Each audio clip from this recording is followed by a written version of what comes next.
Hello there, I'm Saskia, and I'm a digital producer and a Star Wars fan.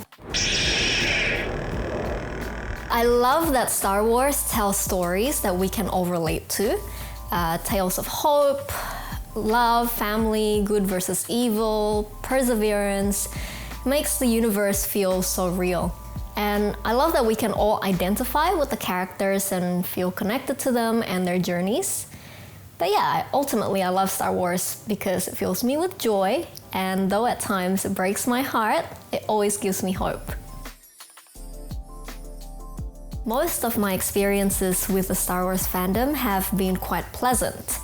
On the other hand, I've definitely experienced the dark side of the fandom in bigger groups on Facebook and forums such as Reddit.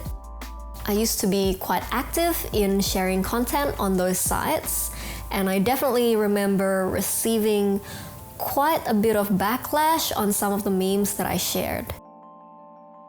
One time, I shared a popular meme template that responded to a dating situation where a girl used a famous quote from the prequel trilogy in her reply to unsolicited sexual texts from a guy. As a Star Wars fan and a woman, I found that meme to be relevant because it's a cheeky yet savage response to something most of us probably deal with or have dealt with in our lifetime as women. However, the responses that I received on Reddit and Facebook have been pretty unpleasant. So I received quite a few backlash from my post, and mostly they were from men. And yeah, a lot of them were asking why was this content even approved?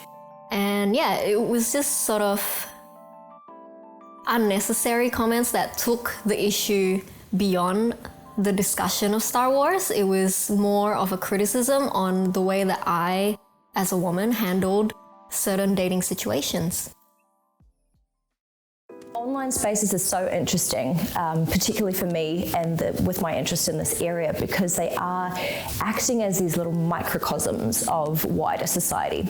So you're seeing these ideologies being played out right in front of your eyes on a screen, and you can almost see it being boiled down as if it's in a pressure cooker. So all of this sort of misogyny and sexism and racism all comes to the top like a fun layer on top of your stew. I think experiences like that really made me think twice about how I engage with the Star Wars content and with the fandom. I'm more likely to now discuss Star Wars within my close circle of friends rather than going online. And when I do go online, I actually feel more comfortable if I use an anonymous account that doesn't reveal my gender. You know, I used to feel like the online forum is a safe place for you to discuss Star Wars content and fandom, but having experienced these backlash or these negative comments when I try to contribute have really made me think twice.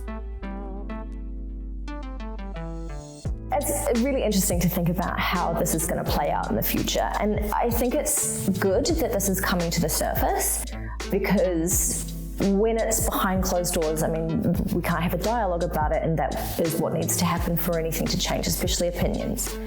So I think as long as we keep seeing females and people of colour in leading positions, I think that's a really good start. We just can't let these small factions of outspoken people sway us back to the 70s. We need to keep pushing forward. I think we are. I don't know if there's a solution to this problem. It's definitely a very real issue. It goes beyond a certain fandom. It's just a call for people to be a little bit more aware of how they interact with other people online and to be respectful. And yeah, just to enjoy the Star Wars content and franchise as it is, instead of trying to take the content and, fossilize it, I guess.